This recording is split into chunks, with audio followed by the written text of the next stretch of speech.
desperation, when all we know is doubt and fear.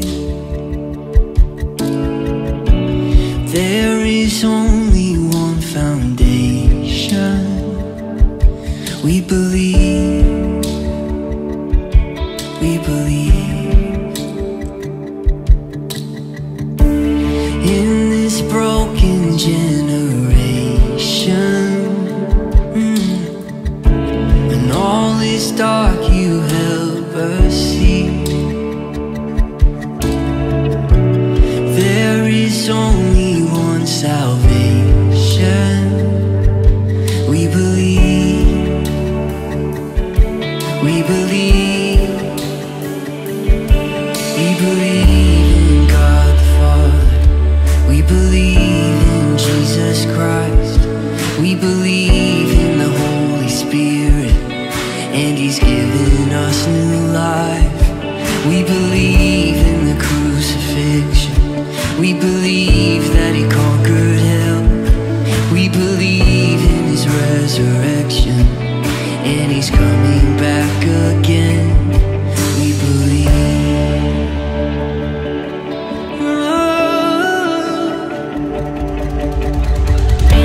So let our faith be more than anthems, and greater than the songs we sing. And in our weakness and temptations, we believe, oh, we believe, we believe, hey, we believe in God the Father. We believe in Jesus Christ. We believe in the Holy Spirit, and He's given us new life. We believe in the crucifixion. We believe that He conquered hell. We believe in His resurrection, and He's coming back again. We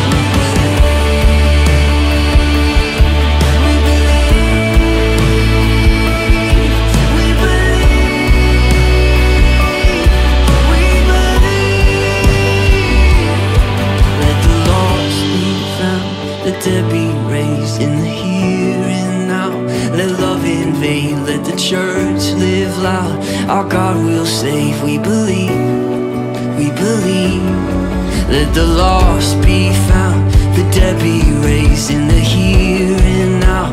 Let love invade, let the church live loud. Our God will save, we believe, we believe. In the gates of hell will not prevail, for the power of God is torn the veil. Now we know Your love will never fail. We believe, we believe, we believe in God the Father. We believe in Jesus Christ. We believe in the Holy Spirit, and He's given us, He's given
Sangat bersyukur pada hari ini kita boleh berjumpa lagi di Redeemer Service GK Makassar untuk bersama-sama kita boleh beribadah kepada Tuhan. Mari saja kita sebelum kita memulai ibadah kita hari ini, kita meneduhkan hati kita bersaat teduh secara pribadi kepada Tuhan.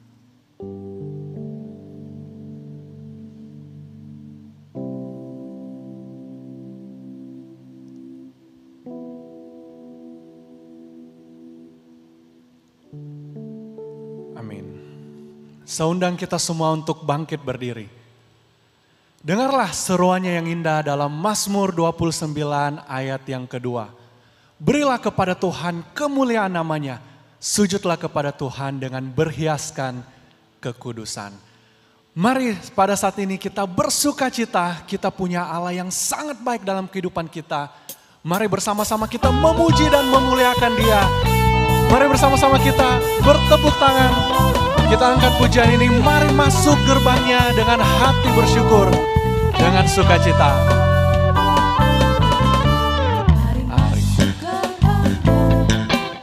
Dengan hati bersyukur, halamannya dengan pujian. Penuhi baitnya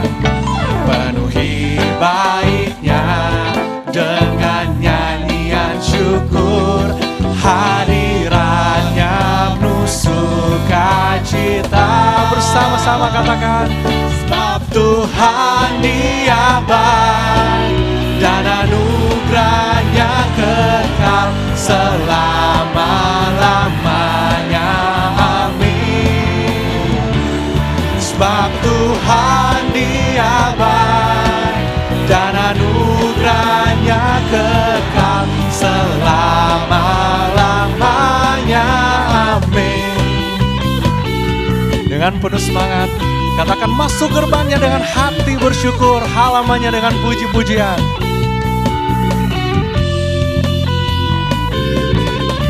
Mari masuk gerbangnya dengan hati bersyukur. Amin.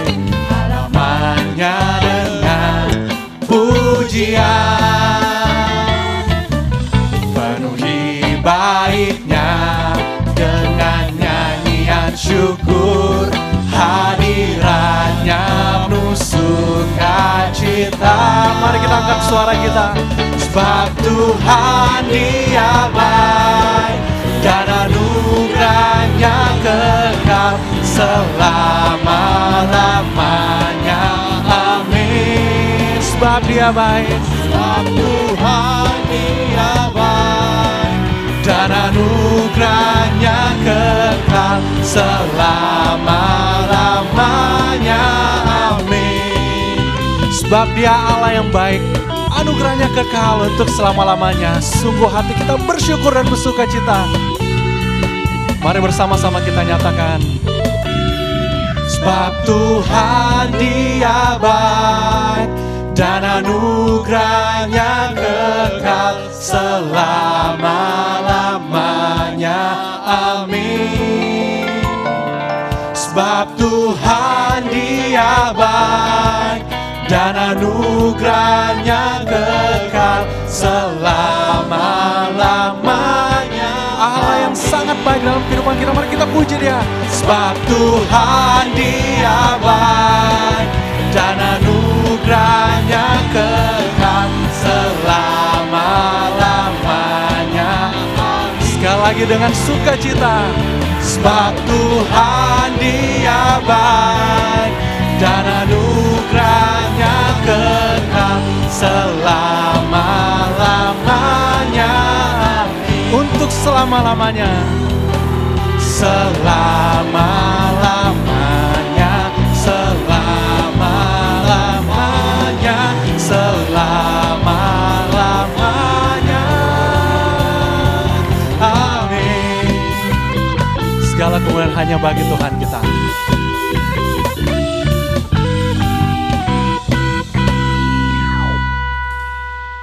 Tuhan, kami bersyukur pada hari ini untuk kesempatan kami boleh berjumpa lagi dengan Engkau. Tuhan, pada hari ini kami rindu mempersembahkan hati hidup kami sebagai satu ibadah yang sungguh-sungguh kami bawa di hadapan-Mu. Tuhan, tolonglah setiap hati, tolonglah ibadah kami pada hari ini. Hanya dalam tangan kuat-Mu saja kami serahkan. Dalam nama Tuhan Yesus kami berdoa.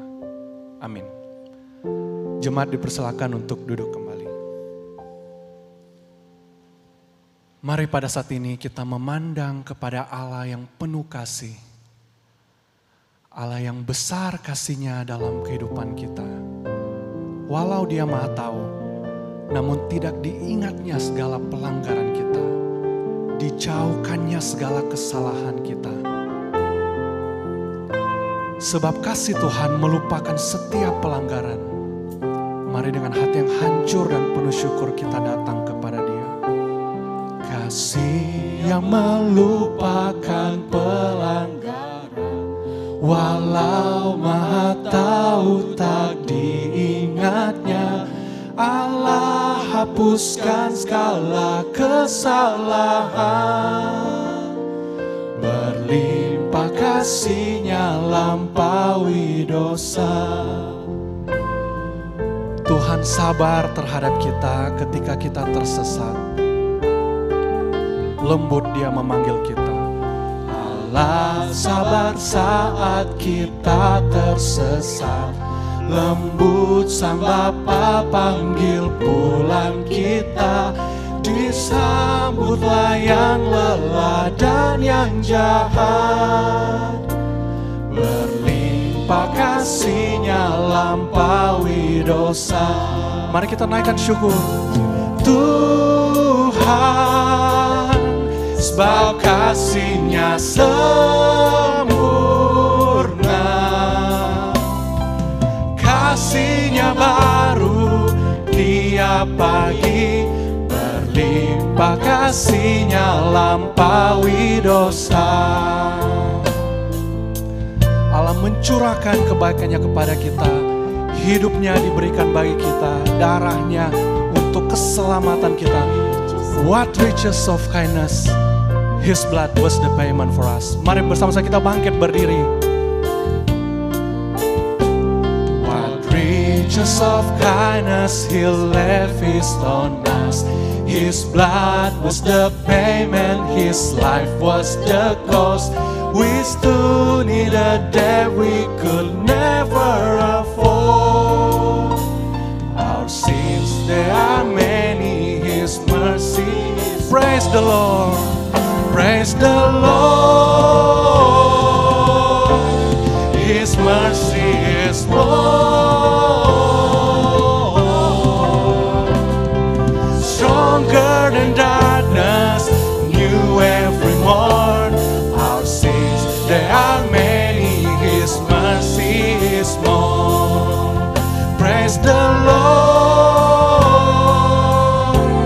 His mercy is more. Stronger than the darkness, stronger than darkness, new every morn. Our sins, they are many. Let's praise the Lord for His love. Praise the Lord. His mercy is more for us. Is more. Stronger than darkness, new every morn.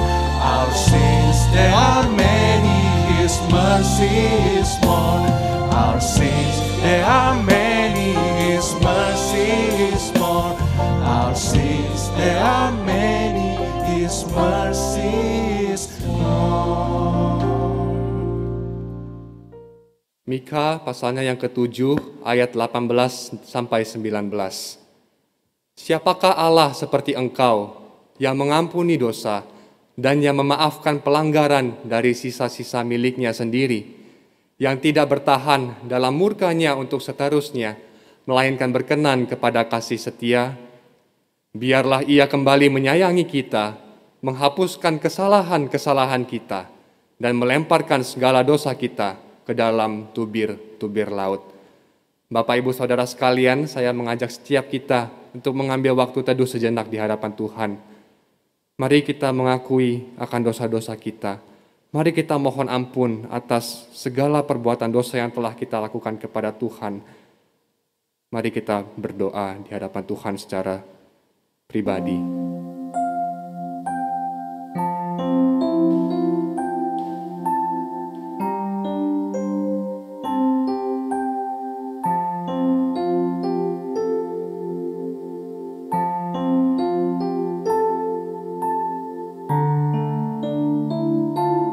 Bapa dalam kerajaan surga, kami datang ke hadapan Tuhan, menyadari akan siapakah diri kami. Kami adalah orang-orang yang penuh dengan dosa, dan kami seringkali jatuh. Kami seringkali bahkan menikmati dosa-dosa yang kami perbuat. Ya Bapa, ampunilah kami, ampunilah setiap kami yang telah berdosa ini. Ketika kami menyadari bahwa Engkau adalah Allah yang begitu mengasihi kami, Engkau mengangkat dosa-dosa kami dan Engkau membuang dosa-dosa kami. Biarlah itu juga mengingatkan kami untuk menjadi anak-anak-Mu ya Tuhan.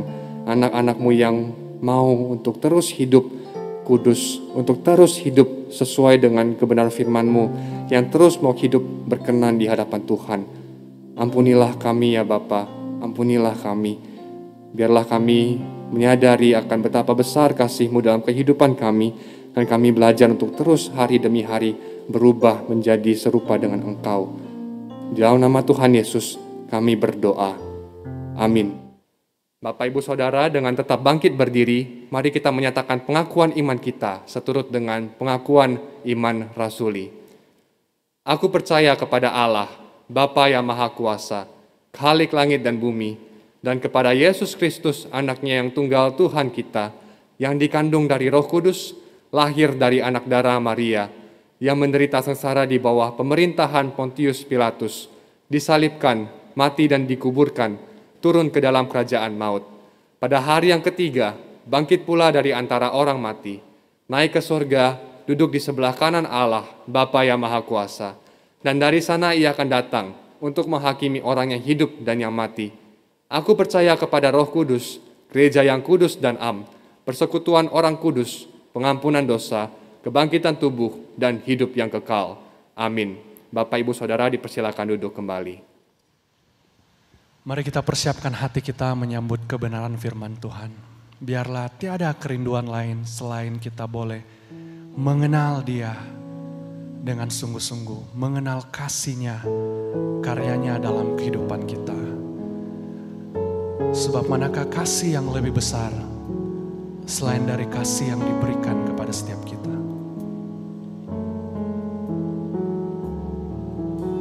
Bila ku buka mataku dan lihat wajah-Mu, terkagum ya Tuhan.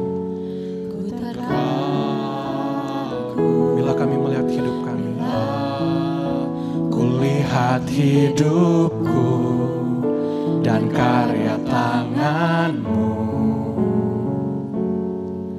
ku tersanjung karena semua yang baik dalam hidupku, itulah karya-Mu. Kau beri kesempatan yang baru, dan ku ingin mengenal-Mu Tuhan lebih dalam dari semua yang ku kenal. Tiada kasih yang melebihi-Mu, ku ada untuk menjadi penyembah-Mu. Mari kita nyanyikan lagu ini sebagai kerinduan hati kita yang terdalam. Bila aku buka mataku, bila ku buka mataku dan lihat wajah-Mu, ku terkagum. Bila ku lihat hidup dan setiap karya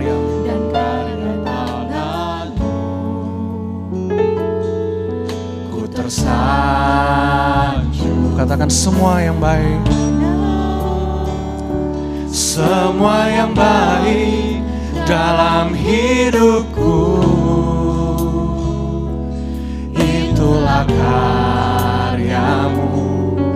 Kau beri kesempatan yang baru, dan ku ingin mengenalmu Tuhan lebih dalam dari semua yang ku kenal. Tiada kasih yang melebihimu, ku ada untuk menjadi penyembahmu. Tuhan, inilah setiap kerinduan kami, mengenal Kau, mengenal kasih. Sungguh kami bersyukur ya Tuhan.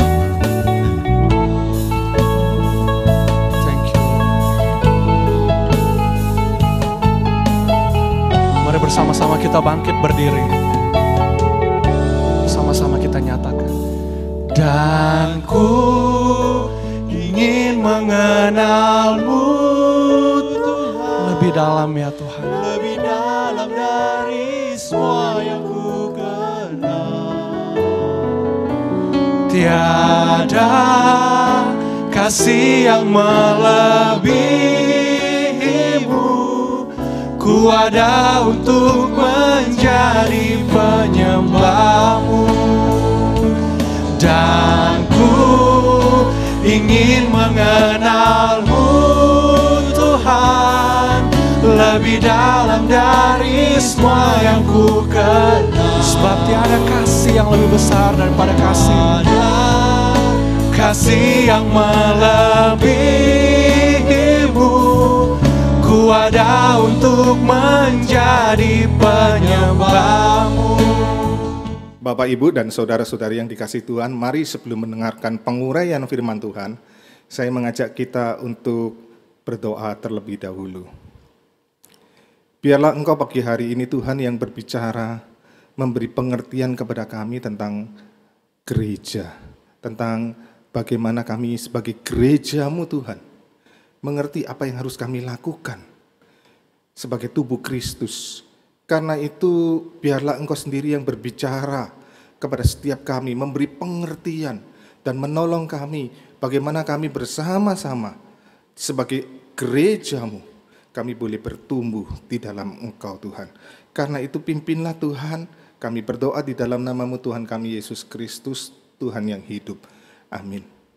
Bapak, Ibu, dan saudara-saudari dipersilakan untuk duduk kembali. Bapak, Ibu yang dikasihi Tuhan, 1 bulan ini kita berbicara tentang gereja. 2 minggu yang lalu Joanto Lestari sudah berbicara tentang apa itu gereja. Minggu lalu Joanto Philip sudah berbicara tentang kepemimpinan dalam gereja. Maka pada pagi hari ini kita berbicara tentang hal yang penting, yaitu tentang fungsi dari gereja. Nah, sebelum saya berbicara tentang fungsi dari gereja, saya ingin coba kita memahami dulu, apa itu panggilan gereja, atau apa itu untuk apa gereja itu ada di dalam dunia. Nah, ini menjadi sesuatu yang penting untuk kita pahami, Bapak Ibu. Apa panggilan gereja waktu ada di dalam dunia ini? Untuk apa keberadaan gereja itu di dunia?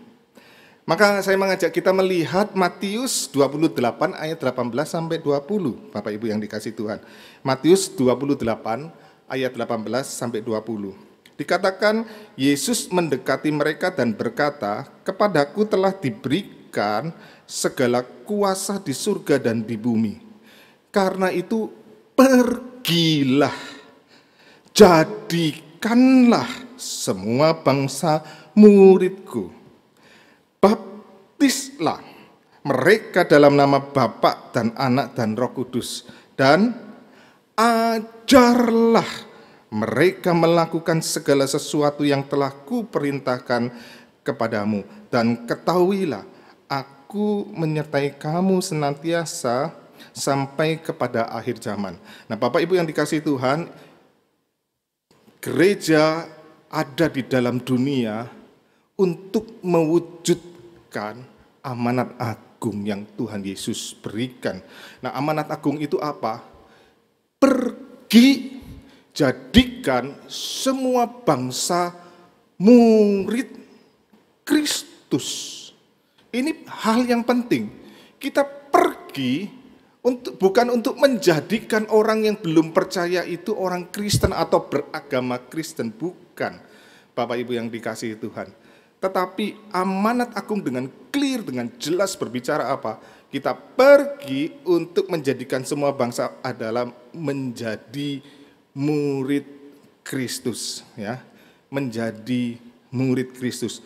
Maka panggilan gereja waktu berada di dalam dunia adalah untuk memuridkan. Nah, bicara tentang natur dan hakikat dari memuridkan atau pemuritan itu ada dua hal yang penting Bapak Ibu yang dikasihi Tuhan. Pertama yaitu baptis, yaitu berbicara tentang pertobatan dan pengampunan dosa dalam Kristus. Maka kita ini dipanggil untuk memberitakan Injil Yesus Kristus supaya orang bertobat, percaya kepada Yesus Kristus sebagai Tuhan dan Juru Selamat, supaya orang-orang berdosa, orang-orang yang belum percaya itu mendapatkan pengampunan dosa. Tetapi tidak berhenti sampai di situ. Seringkali gereja keliru memahami amanat agung, berhenti sampai baptislah. Setelah itu selesai, seakan-akan itu tugas sudah dikerjakan. Belum. Seringkali yang dilupakan ada satu kalimat yang juga tidak kalah penting, yaitu apa? Ajarlah. Ajar. Untuk apa? Taat kepada segala ajaran Kristus. Maka berbicara tentang pemuridan adalah bukan cuma membawa orang untuk sampai percaya kepada Yesus Kristus sebagai Tuhan dan Juru Selamat, tetapi bagaimana orang percaya itu bertumbuh, kemudian di dalam kehidupan mereka bertumbuh secara rohani, sampai mereka betul-betul menjadi dewasa. Kehidupan mereka semakin hari menjadi semakin serupa dengan Kristus. Maka ini adalah panggilan yang seringkali diabaikan oleh gereja. Dan ini adalah natur hakikat dari memuridkan atau pemuridan adalah baptis dan mengajar atau mendewasakan. Dan sebelum kita memberitakan Injil, baptis dan mengajar atau mendewasakan, kita sendiri sebagai anak-anak Tuhan, kita juga harus menjadi murid Kristus terlebih dahulu. Tanpa kita menjadi murid Kristus, tanpa kita menjadi dewasa rohani, tanpa kita semakin hari menjadi serupa Kristus, nggak mungkin amanat agung ini kita kerjakan. Makanya kenapa penginjilan begitu sulit untuk dilakukan oleh gereja? Karena ya memang kita belum dewasa. Sebab orang-orang dewasa pasti rindu untuk memberitakan Injil, pasti rindu untuk menyaksikan, dan pasti rindu untuk membimbing orang-orang lain untuk bertumbuh semakin hari semakin dewasa dalam Kristus. Maka tantangan yang penting adalah bagaimana kita sebagai anak-anak Tuhan bertumbuh dewasa, menjadi semakin hari serupa Kristus. Nah, untuk mewujudkan proses dari pemuridan ini, mewujudkan panggilan amanat agung ini, maka gereja itu diberikan 5 fungsi, Bapak Ibu. Gereja itu diberikan 5 fungsi, dan nanti perhatikan ayat yang saya akan bacakan itu nanti ada yang diberikan bold atau huruf tebal dan garis bawah. Bapak Ibu bisa melihat itu adalah kunci-kunci kalimat pentingnya. Kisah Para Rasul pasal 2 ayat 41 sampai 47. Orang-orang yang menerima perkataannya itu memberi diri dibaptis, dan pada hari itu jumlah mereka bertambah kira-kira 3.000 jiwa. Mereka bertekun dalam pengajaran rasul-rasul dan dalam persekutuan, dan mereka selalu berkumpul untuk memecahkan roti dan berdoa. Jadi ayat 42 ini penting. Mereka bertekun dalam pengajaran rasul-rasul, dan mereka juga bertekun dalam persekutuan, dan mereka selalu berkumpul untuk memecahkan roti dan berdoa. Maka ketakutanlah mereka semua, sedang rasul-rasul itu mengadakan banyak mukjizat dan tanda. Dan semua orang yang telah menjadi percaya tetap bersatu. Dan segala kepunyaan mereka adalah kepunyaan bersama. Ayat 45. Dan selalu ada dari mereka yang menjual harta miliknya, lalu membagi-bagikannya kepada semua orang sesuai dengan keperluan masing-masing. Dengan bertekun, ya, dan dengan sehati mereka berkumpul tiap-tiap hari dalam bait Allah. Mereka memecahkan roti di rumah masing-masing secara bergilir dan makan bersama-sama dengan gembira dan dengan tulus hati sambil memuji Allah. Dan mereka disukai semua orang. Dan tiap-tiap hari Tuhan menambah jumlah mereka dengan orang yang diselamatkan. Maka kalau kita melihat dari Kisah Para Rasul pasal 2 ayat 41 sampai 47 tadi, kita menemukan ada 5 fungsi yang gereja harus lakukan. Memang di dalam berbagai penafsiran atau pandangan teologi ini bisa bervariasi di dalam melihat akan fungsi gereja. Ada yang berkata 3 fungsi gereja. Koinonia, diakonia, dan marturia, ya. Persekutuan, pelayanan, dan kesaksian. Tetapi ada yang membagikannya 5 seperti yang nanti saya sebutkan. Ada yang membagikan lebih dari 5, tetapi sebenarnya esensinya adalah sama Bapak Ibu. Nah, saya ingin mengatakan secara umum memang kebanyakan kita melihat ada 5 fungsi dari gereja. Yang pertama dikatakan bertekun dalam pengajaran rasul-rasul, yaitu pembinaan atau pengajaran. Yang kedua, bertekun dalam persekutuan. Maka kita lihat ada fungsi gereja yaitu apa? Persekutuan atau bersekutu, ya. Maka di dalam pengakuan iman rasuli itu, apa itu gereja? Di dalam pengakuan iman rasuli adalah dikatakan sebagai persekutuan orang kudus. Ini esensi yang penting. Pasal 3, kemudian yang ketiga adalah memecahkan roti dan berdoa. Memecahkan roti dan berdoa, memecahkan roti itu menuju kepada perjamuan kudus. Dan ini kemudian memang dipahami di dalam konteks perjamuan kudus adalah ibadah. Maka kemudian fungsi yang penting adalah ibadah. Yang keempat adalah dikatakan mereka menjual harta dan membagi-bagikan sesuai keperluan masing-masing. Sesuai keperluan, ini bicara tentang diakonia, tentang pelayanan.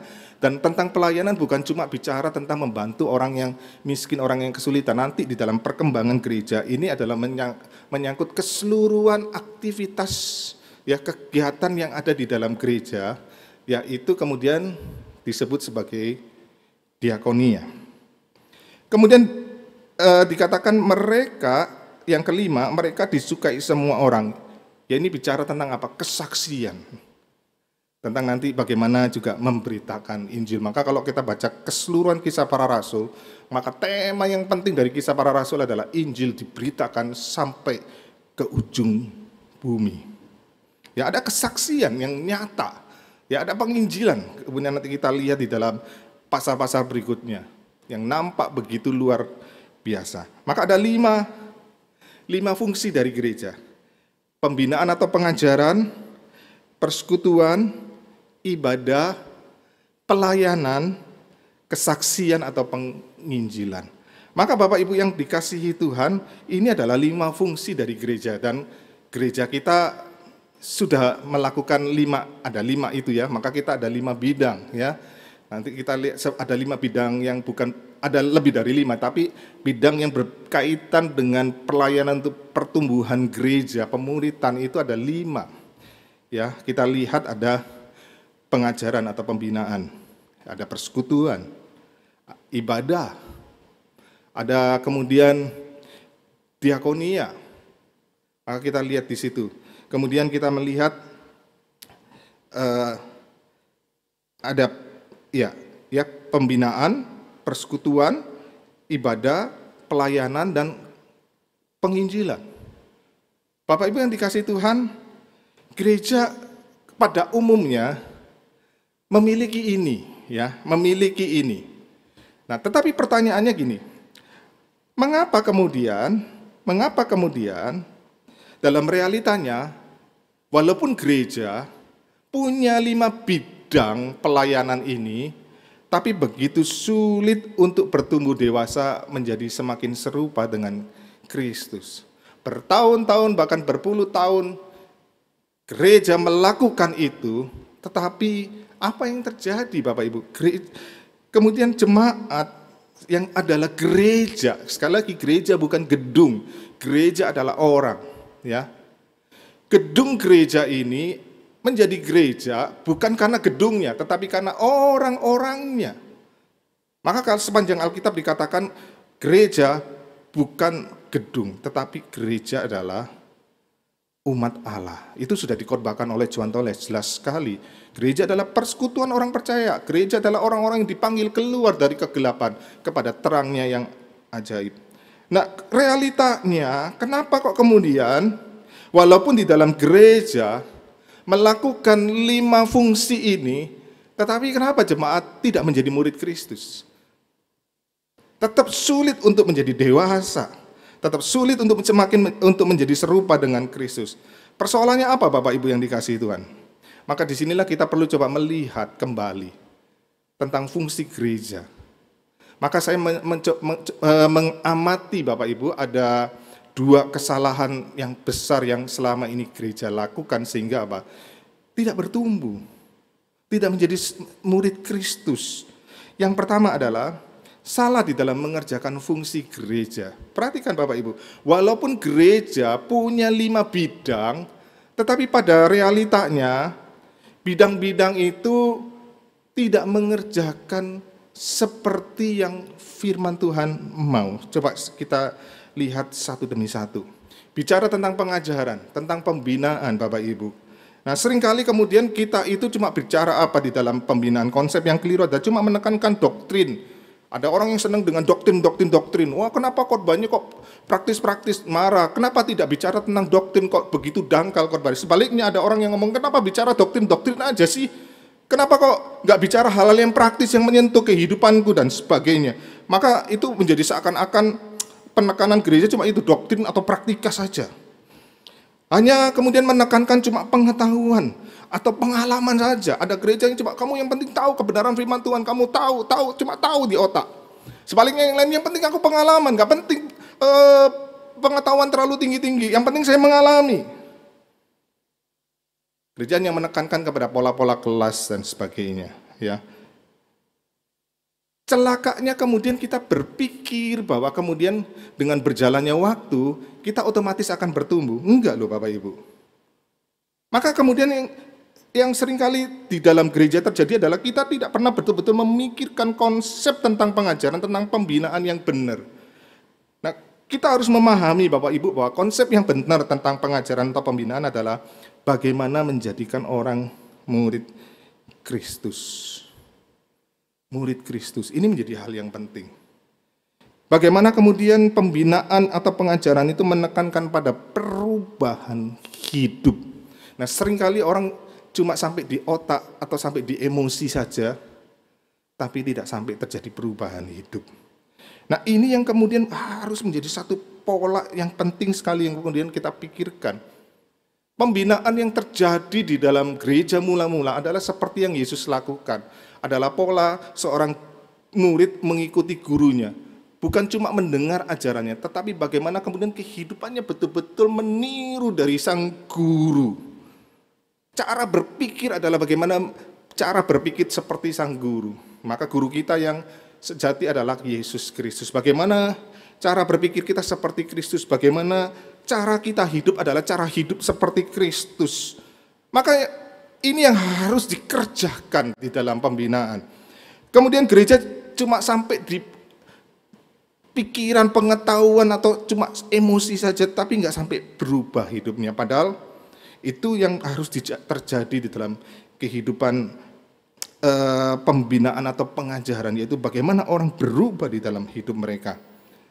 Bagaimana topik-topik itu kemudian menyentuh seluruh aspek hidup, bukan cuma menekankan doktrin aja atau praktika saja, tetapi betul-betul setiap area kehidupan dari kita itu betul-betul dijamah, betul-betul disentuh. Makanya berulang kali kemudian di dalam visi misi gereja saya berbicara tentang bagaimana kemudian kita bertransformasi. Transformasi itu melibatkan relasi kita dengan Tuhan. Transformasi hidup itu melibatkan kita dengan diri kita. Bagaimana kemudian kita mempunyai konsep diri yang benar? Bagaimana kemudian kita mempunyai kemudian emosi-emosi yang benar, bagaimana luka-luka itu kemudian dibereskan, bagaimana kemudian kita memiliki karakter-karakter yang seperti Kristus. Kemudian berbicara tentang relasi kita dengan sesama, dalam keluarga, dengan pasangan, dan bagaimana orang tua anak, bagaimana dengan sahabat, bagaimana dengan gereja, bagaimana dengan negara, itu kemudian harus dibicarakan. Seringkali kita cuma berbicara hanya menyentuh satu bagian kecil tanpa berbicara tentang secara keutuhan. Bagaimana pengajaran gereja, bagaimana pembinaan itu kemudian mengubah keseluruhan aspek hidup. Bukan hanya kelas, tetapi itu meliputi pelatihan, mentoring, ada kelompok-kelompok yang kemudian bisa sharing life, bukan cuma sampai sharing life, tetapi kemudian ada komitmen perubahan, ada akuntabilitas, ada pertanggungjawaban. Bagaimana saya berubah, ada tekad, ada komitmen. Maka ini yang harus terjadi seharusnya di dalam pola pembinaan kita. Yang kedua, Bapak Ibu, bicara tentang persekutuan. Seringkali apa yang terjadi dengan persekutuan kita? Kita itu begitu rajin datang ke persekutuan, tapi celakanya kita tidak sedang bersekutu. Ya, kita tidak sedang bersekutu. Kita sedang mengerjakan acara. Maka seringkali persekutuan itu identik dengan acara, dan lebih celaka lagi sebenarnya itu bukan persekutuan, tetapi kita sedang melakukan ibadah tengah minggu, bukan? Identik dengan komisi. Ya, saya tidak anti dengan komisi, saya tidak masalah dengan komisi. Tetapi seringkali yang terjadi kemudian kita melupakan hakikat dari persekutuan itu, seperti yang gereja mula-mula lakukan, yaitu apa? Bagaimana membangun komunitas di mana orang saling mengasihi dan dikasihi, saling mengenal dan dikenal, saling menerima dan diterima, saling melayani dan dilayani. Ada komunitas yang bagaimana? Bukan yang komunitas saling menggosipkan satu dengan yang lain. Yang celakanya di dalam gereja, ngomongi orang dan menggosipkan dan mengkritik, itu menjadi porsi utama di dalam relasi. Sehingga banyak orang kecewa, banyak orang meninggalkan gereja. Yang terjadi di dalam komunitas adalah orang saling menuntut. Layani aku terlebih dahulu, kenapa aku tidak diperhatikan? Kenapa orang lain lebih diperhatikan, aku kok enggak, dan sebagainya. Bapak Ibu, tidak terjadi komunitas yang apa? Orang saling mengasihi dan dikasihi, mengenal dan dikenal, menerima dan diterima, melayani dan dilayani. Ini hakikat dari persekutuan. Saya tidak mau ngomong, oh harus begini, begitu, enggak Bapak Ibu. Tetapi persekutuan itu bukan acara. Dan celakanya kita begitu sibuk dan lelah dengan acara demi acara, kegiatan demi kegiatan. Tetapi kita melupakan bagaimana membangun komunitas di mana orang saling mengasihi dan dikasihi, mengenal dan dikenal, menerima dan diterima, melayani dan dilayani. Dan ini menjadi sebuah tantangan penting. Makanya kemudian Bapak Ibu memang kita perlu juga memikirkan selain ada kelompok besar, adanya kelompok-kelompok kecil dalam gereja. Karena memang harus diakui, kita ini manusia tidak mampu melakukan hubungan yang dalam dengan banyak orang, enggak. Kita ini cuma terbatas, hubungan kita mendalam hanya dengan beberapa orang. Nah, ini pentingnya kelompok-kelompok kecil membangun relasi yang lebih dalam. Sehingga itu mempengaruhi kehidupan, pola cara kita berelasi nanti juga dengan kelompok yang lebih besar lagi. Ya, ini perlu kita pikirkan bersama-sama. Kita melihat ibadah Bapak Ibu, fungsi gereja ibadah. Apa yang terjadi dengan gereja? Apa yang salah dengan gereja di dalam ibadah? Maka yang salah adalah seringkali dalam beribadah kita ini cuma jadi penonton, Tuhan yang jadi pemerannya. Jadi seakan-akan Tuhan yang kemudian tampil untuk menghibur kita cuma jadi penonton, dan kalau itu tidak memuaskan kita rasa, oh, hari ini saya nggak dapat apa-apa, ini ibadah jelek, ini ibadah bagus, dan sebagainya. Ini yang terjadi. Seringkali motif kita datang dalam gereja untuk beribadah adalah datang untuk mendapat berkat. Hari ini aku diberkati, nanti minggu depan saya nggak diberkati. Tujuannya untuk aku. Harus tradisional, harus seperti ini dan seperti itu dan sebagainya. Harus sesuai dengan selera saya. Seringkali bukan karena kebenaran Bapak Ibu, tapi karena selera. Maka apa yang terjadi? Ibadah bukan lagi ibadah. Maka semua itu ibadah yang kita lakukan untuk keuntungan diri kita. Padahal ibadah yang benar adalah Tuhan itu seharusnya jadi penonton. Kita ini yang pemerannya Bapak Ibu yang dikasihi Tuhan. Maka yang harus bertanya adalah, kita bertanya bukan apakah aku diberkati atau tidak diberkati. Kita harus bertanya apa? Apakah Tuhan berkenan atas ibadah yang aku lakukan? Kita datang beribadah untuk menyembah, melayani dan menikmati Tuhan, kehadiran Tuhan, ya. Maka ini adalah persoalan hati Bapak Ibu yang dikasihi Tuhan. Ibadah itu adalah persoalan hati, persoalan motivasi. Waktu kita datang dengan hati dan motivasi yang keliru, maka kita akan datang menyembah dengan penyembahan yang keliru. Kita tidak sedang menyembah Tuhan. Kita sedang menyembah diri kita sendiri. Ini sangat berbahaya sekali. Maka Bapak Ibu yang dikasihi Tuhan, ibadah bukan soal ibadah itu bagus atau jelek. Ya memang para pelayan ibadah harus mempertanggungjawabkan pelayanan mereka. Mereka harus mengerjakan itu sebaik mungkin. Mereka harus berlatih sebaik mungkin. Tetapi hal yang paling utama di dalam ibadah adalah hati. Saya pernah mendengarkan, saya nggak tahu pernah saya sampaikan atau tidak ya Bapak Ibu ya, di dalam kebaktian, tapi saya pernah sampaikan di dalam waktu kumpul-kumpul dengan para pelayan ibadah Redeemer. Ibadah itu soal hati. Nah di Tiongkok itu kemudian saya pernah diceritakan oleh seseorang, di Tiongkok itu waktu kekristenan begitu hebat dianiaya. Nah, orang-orang Kristen, anak-anak Tuhan itu tetap beribadah. Nah, mereka waktu datang beribadah di satu tempat, satu rumah, kemudian pemimpin berkata begini, hari ini kita tidak bisa menyanyi, kita tidak bisa mengeluarkan suara. Karena apa? Kalau kita menyanyi mengeluarkan suara, tetangga-tetangga akan mendengar dan sebentar kemudian kita pasti akan ditangkap oleh polisi. Maka kita akan menyanyi bersama-sama lagu ini, maka waktu kita menyanyi di dalam hati tanpa mengeluarkan suara. Saya akan memberikan aba-aba. Maka para pemimpin ibadah itu memberikan aba-aba untuk menyanyi bersama. Dan waktu menyanyi bersama apa yang terjadi Bapak Ibu? Yang terjadi adalah jemaat itu menyanyi tanpa suara. Tapi mereka menyanyi sambil meneteskan air mata. Mereka begitu terharu. Mereka memuji Tuhan dengan segenap hati mereka. Maka terjadi satu ibadah yang begitu dahsyat.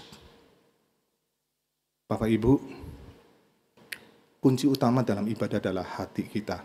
Kita sekarang juga menghadapi kesulitan bukan karena kita dianiaya, bukan karena kita mau ditangkap.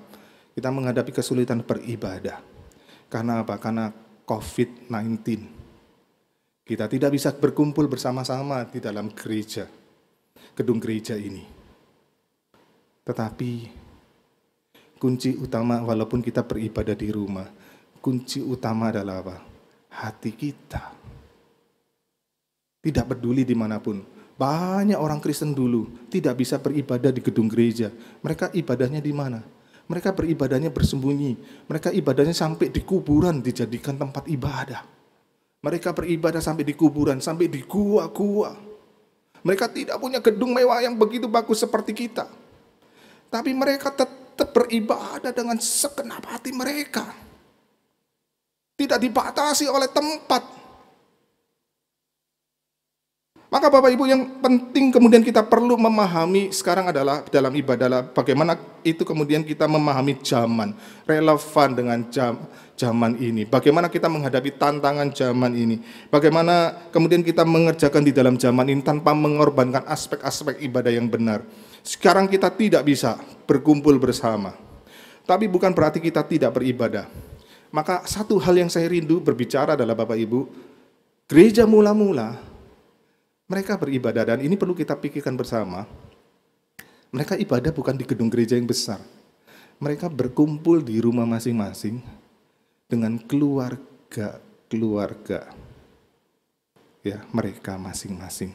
Maka di dalam keluarga itu mereka satu keluarga beribadah, kadang gabung dengan satu atau beberapa keluarga bersama-sama.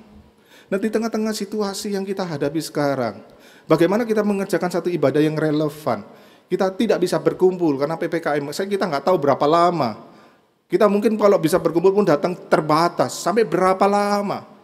Tetapi itu tidak boleh menghalangi ibadah kita. Bapak Ibu, konsep penting adalah gereja bukan gedung dan tempat, gereja adalah orang. Maka kita perlu memikirkan seperti gereja mula-mula. Kenapa gereja mula-mula begitu tahan terhadap kesulitan? Karena mereka melakukan ibadah di rumah masing-masing. Mereka dengan keluarga-keluarga mereka memecahkan roti perjamuan kudus. Mereka beribadah. Maka di dalam kesempatan ini saya ingin mendorong, coba kita di dalam ibadah walaupun online. Bapak Ibu di dalam rumah satu keluarga, papa, mama, anak-anak boleh berkumpul, beribadah bersama. Dan bukan cuma beribadah bersama, selesai ibadah, coba diskusi. Kebenaran firman Tuhan berbicara apa hari ini kepada kita. Dan itu adalah kesempatan para pemimpin-pemimpin keluarga, papa-papa untuk jadi pemimpin rohani dalam rumah. Ibadah tidak dibatasi oleh gedung. Karena gereja bukan gedung, tetapi gereja adalah orang-orang, umat Tuhan dan keluarga. Itu menjadi kunci yang penting. Bapak Ibu yang dikasihi Tuhan, ini kita perlu beradaptasi dan perlu juga kita melihat kembali kepada gereja mula-mula. Kenapa gereja mula-mula begitu bertahan di dalam setiap kesulitan? Mereka bertahan di dalam sepanjang zaman dan itu kemudian diadopsi oleh, sayang sekali, justru yang mengadopsi ini adalah gereja-gereja karismatik yang seringkali kita kritik ajarannya. Tetapi kita tidak mengerjakan. Maka ini perlu, kemudian kita perlu memikirkan ulang tentang ibadah kita. Kita bicara tentang pelayanan sekarang. Apa yang salah dengan pelayanan kita, diakonia kita? Diakonia bukan cuma memperhatikan orang yang sakit, tapi secara keseluruhan pelayanan dalam gereja. Kita terjebak dalam program, Bapak Ibu yang dikasihi Tuhan. Kita mulai dengan program nanti 2022. Program apa yang akan kita buat? Setelah kita buat program, maka mulai kita cari orang-orang yang cocok untuk mengerjakan program itu. Mulai kita kemudian menjual program, promosikan ini, kita akan kerjakan ini dan itu. Maka kemudian apa? Setelah kita promosikan untuk dapat dukungan baik dari jemaat, kemudian juga secara dana dan sebagainya, kemudian kita apa? Mulai laksanakan program. Nanti kita evaluasi, kita pelihara program jalan atau enggak jalan. Dan jujur, tahun demi tahun kita mengerjakan program. Apa yang terjadi dalam gereja? Gereja tidak mengalami pertumbuhan. Karena kita terjebak dengan program demi program. Saya tidak anti dengan program. Tetapi mulai kita pikirkan program seperti apa yang harus kita lakukan. Orientasi apa dalam program kita.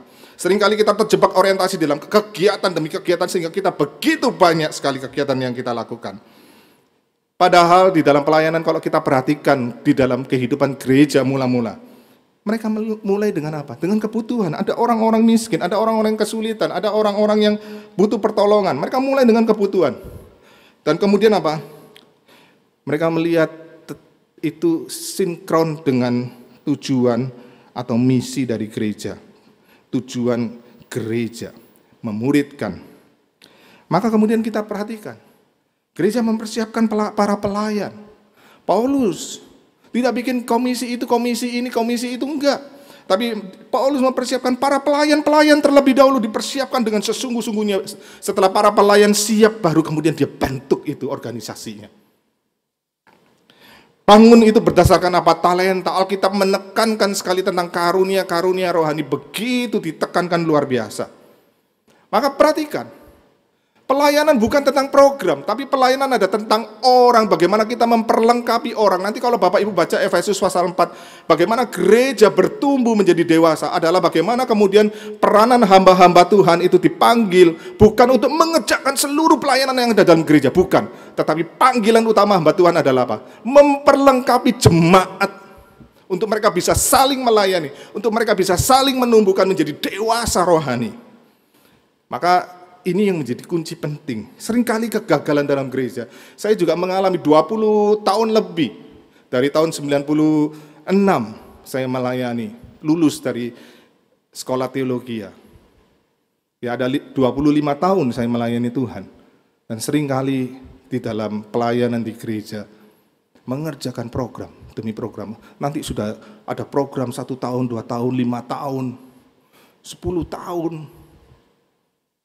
Tapi berjalannya itu program, kemudian jemaat tetap tidak bertumbuh. Karena kemudian kami terjebak, saya terjebak di dalam mengerjakan kegiatan demi kegiatan, tidak orientasi pada orang, kebutuhan apa yang gereja perlukan. Dan bagaimana kemudian itu kebutuhan itu sinkron dengan misi daripada gereja. Bagaimana mempersiapkan para pelayan dengan sungguh-sungguh dengan baik. Sehingga yang terjadi adalah apa? Ketika berorientasi pada program dan kegiatan, maka orang-orang tidak bertumbuh. Maka kita harus memikirkan ulang. Saya bukan anti program, mungkin program kita harus kita pikirkan ulang. Apakah program kita orientasi kegiatan ataukah orientasi pada orang? Dan yang terakhir adalah bicara tentang penginjilan, Bapak Ibu yang dikasihi Tuhan. Seringkali konsep tentang penginjilan begitu keliru, hanya dilakukan oleh pendeta atau penginjil, atau pengurus bidang, atau pengurus bidang penginjilan. Menunggu orang datang ke gereja.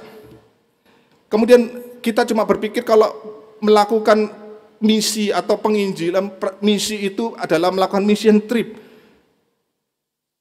ke pedalaman. Konsep yang begitu keliru sekali Bapak Ibu. Saya tidak anti dengan kepedalaman. Saya ngomong orang ke pedalaman itu ada pelayanan yang luar biasa. Tetapi kita perlu melihat secara lebih holistik kali ini. Konsep yang benar penginjilan adalah itu bukan dikerjakan oleh penginjil atau pendeta atau pengurus bidang, tetapi ini harus menjadi sebuah kegerakan jemaat. Maka kalau kita lihat Kisah Para Rasul pasal 2, itu adalah gerakan dari keseluruhan jemaat. Sehingga orang-orang melihat kesaksian yang begitu indah dari gereja. Mencari jiwa keluar. Misi itu holistik, integral. Ada pelayanan misi ke pedalaman, penginjilan ke pedalaman.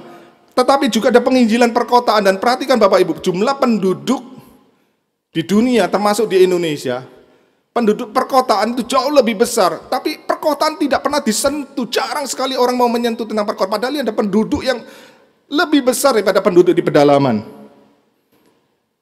Tapi mungkin kita perlu pikirkan bukan cuma bicara tentang kota, bicara tentang dunia digital sekarang. Maka penduduk digital jauh lebih besar. Facebook itu, penduduk Facebook 2 miliar orang Bapak Ibu. Instagram berapa? Lebih besar dari jumlah penduduk Indonesia. Ya, TikTok lebih besar lagi. Ya, kita melihat penduduk dunia digital itu begitu besar. Dan kita tidak menyentuhnya. Padahal ini adalah ladang misi yang besar. Nah sekarang di dalam situasi COVID, mau tidak mau kita dipaksa untuk menjadi digital. Dan ini sebuah kesempatan, ladang yang besar. Tetapi seringkali upaya energi gereja melupakan satu ladang yang begitu besar ini. Bermiliar-miliar penduduk dunia digital. Tapi kita tidak menjangkaunya. Belum lagi nanti dunia kerja, marketplace. Itu juga sebuah ladang yang begitu besar. Maka Tuhan menyediakan ladang yang begitu besar. Kalau dulu kita takut untuk memberitakan Injil, mungkin saya tahu ada pergumulan one by one. Ini kesempatan di dalam dunia digital jauh lebih mudah kita memberitakan Injil. Nah Bapak Ibu, ini harus menjadi sebuah kegerakan, bukan cuma bidang penginjilan saja, tapi bagaimana itu menjadi satu derap keseluruhan gereja. Bapak Ibu yang dikasihi Tuhan, seringkali fungsi yang kita lakukan tidak seperti yang Alkitab mau untuk kita kerjakan, sehingga memang tidak terjadi perubahan hidup. Dan kesalahan yang kedua, yang terbesar yaitu apa? Tidak menjadi gaya hidup. Kalau tadi salah mengerjakan, yang kedua tidak menjadi gaya hidup. Saya berkata, seringkali kita terjebak di dalam organisasi. Kita pisah-pisah bidang.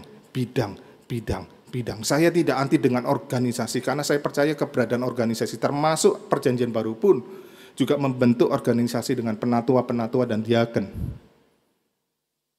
Ada organisasi, tetapi tidak boleh organisasi itu menjebak kita. Nah, seringkali kita terjebak di dalam organisasi. Ya, bidang A, bidang B, bidang C, bidang D, bidang E. Kemudian apa? Bidang satu saling bersaing satu dengan bidang yang lain. Menunjukkan mana yang lebih baik, lebih bagus program-programnya dan sebagainya.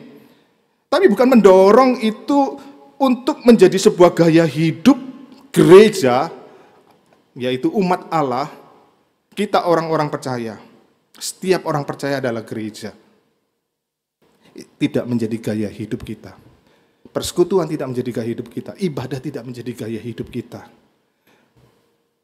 Pemuritan tidak menjadi gaya hidup kita. Penginjilan tidak menjadi gaya hidup kita. Pelayanan tidak menjadi gaya hidup kita. Akhirnya gereja cuma hanya apa? Segelintir orang yang mengerjakan itu. Ya. Maka tidak heran itu tidak menjadi satu pertumbuhan, terjadi pertumbuhan dalam gereja karena tidak menjadi gaya hidup. Perhatikan gereja mula-mula. Tidak usah disuruh setiap orang mengerjakan 5 fungsi dari gereja itu. Setiap orang percaya mengerjakan 5 fungsi itu di dalam kehidupan mereka. Bapak Ibu, seringkali kita terjebak. Saya tidak anti sekali lagi dengan organisasi karena saya percaya itu awal mulanya organisasi pasti positif sekali untuk mendorong setiap jemaat untuk boleh melakukan pola hidup, ya, fungsi dari gereja itu. Tetapi seringkali kemudian berubah, cuma hanya segelintir orang dan kemudian itu tidak menjadi gaya hidup dari keseluruhan gereja. Maka perhatikan, akhirnya kemudian masing-masing organisasi terjebak di dalam kegiatan gereja masing-masing.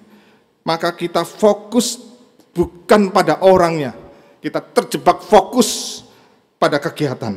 Maka kita harus merubah ini. Maka gereja kalau mau bertumbuh, mengerjakan apa yang Tuhan mau, mengerjakan 5 fungsi ini, sehingga terjadi apa? Amanat agung.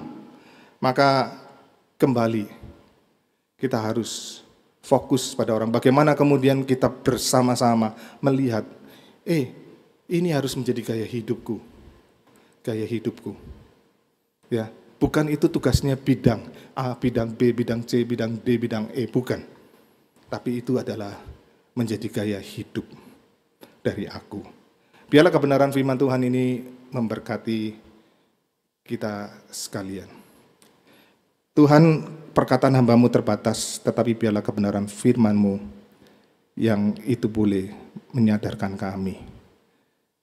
Bagaimana kami sebagai orang percaya, kami memiliki gaya hidup, cara hidup Tuhan, yaitu mengerjakan 5 fungsi yang Engkau mau kami kerjakan. Ibadah, pembinaan, persekutuan, pelayanan, penginjilan. Tuhan, ampuni kami selama ini kami hanya menyerahkan pada segelintir orang. Bukan kami yang sebagai anak-anak-Mu yang seharusnya hidup kami itu menjadi gaya hidup kami Tuhan. Karena itu tolonglah kami Tuhan, bimbinglah kami sebagai gereja-Mu, kami boleh mengerjakan 5 fungsi ini, sehingga amanat agung terjadi, pemuritan terjadi, sehingga Tuhan, nama-Mu ditinggikan, dipermuliakan. Di dalam nama-Mu Tuhan kami Yesus Kristus, Tuhan yang hidup, kami berdoa. Amin. Jemaat yang dikasihi Tuhan, ada beberapa warta yang perlu kita perhatikan bersama. Untuk kebaktian kita minggu depan, kita masih akan lakukan secara online seperti sekarang ini ya. Memang karena kita situasinya masih PPKM, kita tahu Makassar masih tinggi ya, situasi orang-orang yang kena COVID, maka saya merindukan untuk kita memahami ini. Sekali lagi, itu bukan berarti membatasi kita beribadah kepada Tuhan. Tetapi yang penting adalah hati, motivasi kita di dalam beribadah. Bapak Ibu yang dikasihi Tuhan, kita akan menyaksikan cuplikan video ikrar janji dari para pengurus yang tadi sudah disampaikan di dalam kebaktian umum yang pertama. Ikrar janji jabatan. Hari ini Allah memanggil dan meneguhkan saya dalam suatu pelayanan sebagai pekerja gereja Kristus Yesus. Maka dengan sukacita saya menerima pelayanan yang kudus ini di dalam tubuh gerejanya. Saya bertekad sesuai dengan rahmat dan kasih karunia Kristus yang dianugerahkannya untuk setia melaksanakan tugas ini dan berusaha menjadi teladan. Biarlah kita boleh melayani Tuhan dengan hati yang sungguh-sungguh untuk kemuliaan namanya. Dan kami mengucapkan syukur kepada para pengurus yang tahun ini beristirahat. Ya, terima kasih untuk jerih lelah kalian yang sudah melayani di dalam tantangan-tantangan yang ada. Ya, menghadapi berbagai kritik, tetapi kalian tetap mau melayani Tuhan. Saya mengucapkan terima kasih. Tuhan berkati Bapak Ibu, saudara-saudari sekalian. Kebaktian Rabu, kita ada kebaktian doa, kita laksanakan secara live streaming pukul 19.30. Nanti yang menjadi pembicara adalah saya akan menyampaikan renungan dan juga saya akan sharing tentang pergumulan saya di dalam menghadapi sakit COVID, ya Bapak Ibu yang dikasihi Tuhan. Dari Komisi Pasutri akan diadakan seminar dengan tema ketika orang yang dikasihi meninggal dunia, yang akan disampaikan oleh Dr. Erlin Limoa dan Guru Injil Novita Manik pada hari Jumat tanggal 20 Agustus pukul 20.00 WITA. Meeting ID Bapak Ibu dan passcode-nya juga bisa lihat di dalam layar dan juga nanti akan dibagikan. Topik ini diangkat karena memang ada cukup banyak kehilangan yang terjadi. Maka mendampingi dan mengalami kehilangan orang yang kita kasihi perlu memerlukan pemahaman tersendiri secara psikologis. Karena itu Komisi Pasutri mengadakan seminar ini dan kami sangat merindukan untuk jemaat-jemaat juga boleh mengikutinya. Berkaitan dengan gerakan saling membantu, kita tahu di tengah-tengah situasi pandemi COVID-19 yang terus berkepanjangan ini, bidang pelayanan sosial mengadakan gerakan saling membantu. Kita tahu ada banyak jemaat yang membutuhkan pertolongan. Ada jemaat-jemaat yang kena sakit COVID, mereka butuh tabung oksigen, mereka butuh makanan, mereka butuh obat, mereka butuh konsultasi dokter, mereka membutuhkan mungkin hal-hal yang lain, Bapak Ibu yang dikasihi Tuhan. Saya merindukan kita boleh saling membantu. Ini adalah kesempatan kita sebagai gereja Tuhan mewujudkan persekutuan, pelayanan, itu kita saling memberi. Yang berlebih, memberi untuk menolong saudara-saudara yang membutuhkan. Karena itu saya mengundang untuk kita boleh mengambil bagian. Ya. Tidak juga harus kita punya uang berlebih baru kita bisa memberi bantuan. Hati yang penuh kasih itu yang boleh mendorong kita untuk saling membantu satu dengan yang lain. Bapak Ibu dapat perhatikan nomor rekening yang ada, Bapak Ibu boleh sampaikan kalau Bapak Ibu digerakkan oleh Tuhan untuk membantu, boleh mentransfer ke rekening yang ada di layar kita. Berita duka cita, telah pulang ke rumah Bapak di surga, Bapak William Chandra, hari Jumat yang minggu lalu, 6 Agustus 2020. Bapak William Chandra telah dikremasikan pada hari Jumat 6 Agustus juga. Juga telah dipanggil Tuhan Bapak Coite pada hari Sabtu 7 Agustus. Dan almarhum Bapak Coite juga sudah dikremasikan pada hari Minggu 8 Agustus. Kami tahu kehilangan keluarga dari orang yang dikasihi. Karena itu saya mewakili Jemaat GKY Makassar mengucapkan turut berduka cita yang sedalam-dalamnya. Kiranya Tuhan memberi kekuatan dan penghiburan kepada keluarga. Demikian warta kita, Tuhan memberkati kita sekalian. Kita telah mendengarkan firman Tuhan dan dikuatkan oleh firman Tuhan, dan saatnya kita akan memberikan persembahan. Bagi rekan-rekan yang mengikuti ibadah secara online dapat memberikan persembahan melalui scan barcode, dan teman-teman yang mengikuti ibadah secara offline bisa memberikan persembahan melalui amplop persembahan dan maju ke depan untuk mengisi dalam kantong persembahan. Sambil memberikan persembahan, kita mengangkat pujian Allah sumber kekuatan kita.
ku andalkan kekuatanku,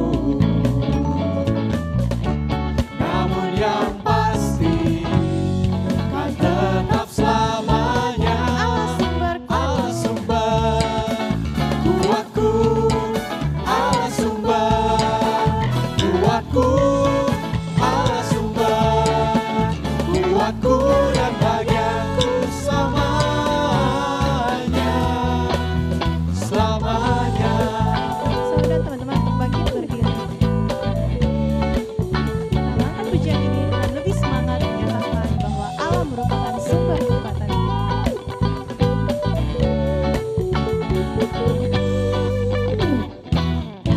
Hanya Kau milikku di surga. Tiada yang ku ingini selain Tiada yang ku ingini di bumi, hanya Yesus. hanya Yesus. Tak ku andalkan kekuatanku, Namun yang pasti namun yang pasti kan tetap selamanya Allah sumber kuatku, Allah sumber kuatku, Allah sumber kuatku dan bagianku selamanya Allah sumber kuatku, Allah sumber kuatku, Allah sumber kuatku dan bagianku selamanya, selamanya, selamanya.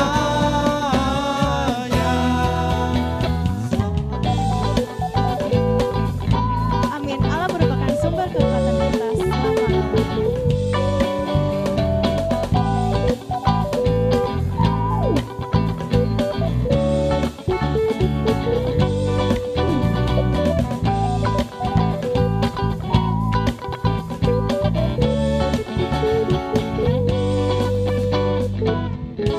Mari kita berdoa.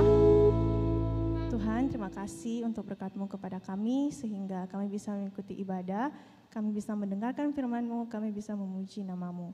Tuhan, kami telah memberikan persembahan, Tuhan tolong berkati persembahan yang kami berikan sehingga berguna bagi kerajaan-Mu, dan biarlah persembahan yang kami berikan bukan hanya materi, melainkan hidup kami yang kami berikan. Terima kasih Tuhan, inilah doa kami, hanya dalam nama-Mu kami sudah berdoa. Amin. Dengan tetap bangkit berdiri, biarlah segala puji, hormat, kemuliaan hanya bagi Tuhan. Ku sembah Kau, ya Allahku.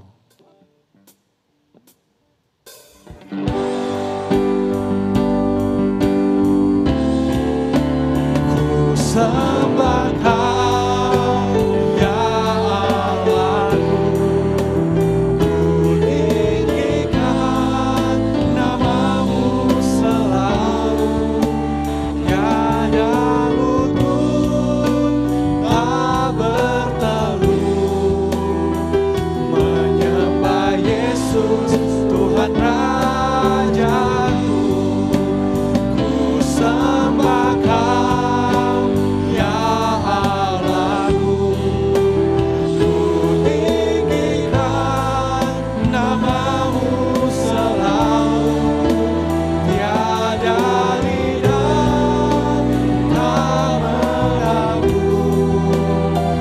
Engkaulah Yesus. Mari bersama-sama kita bawa hati kami. Ku sembah Kau ya Tuhan. Ku sembah Kau ya Allahku. Ku tinggikan nama-Mu selalu. Biarlah tiada lidah tak mengaku. Engkaulah Yesus Tuhan Raja. Sungguh Engkaulah Raja kami. Matius 28 ayat 19 dan 20.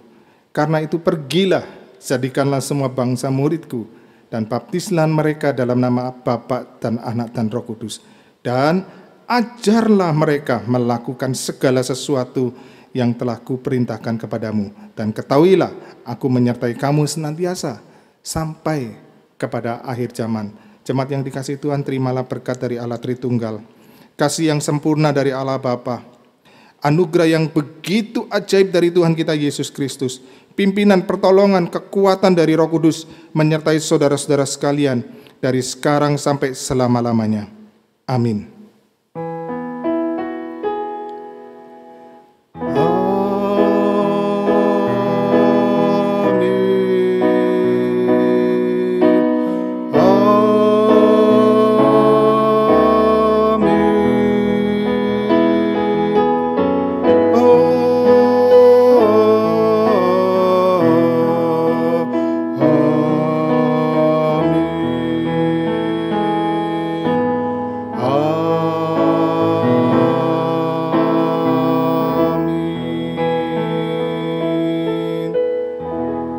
Jemaat dipersilakan duduk. Saat teduh bagi jemaat yang belum menyelesaikan persembahan, jemaat dapat menyelesaikannya.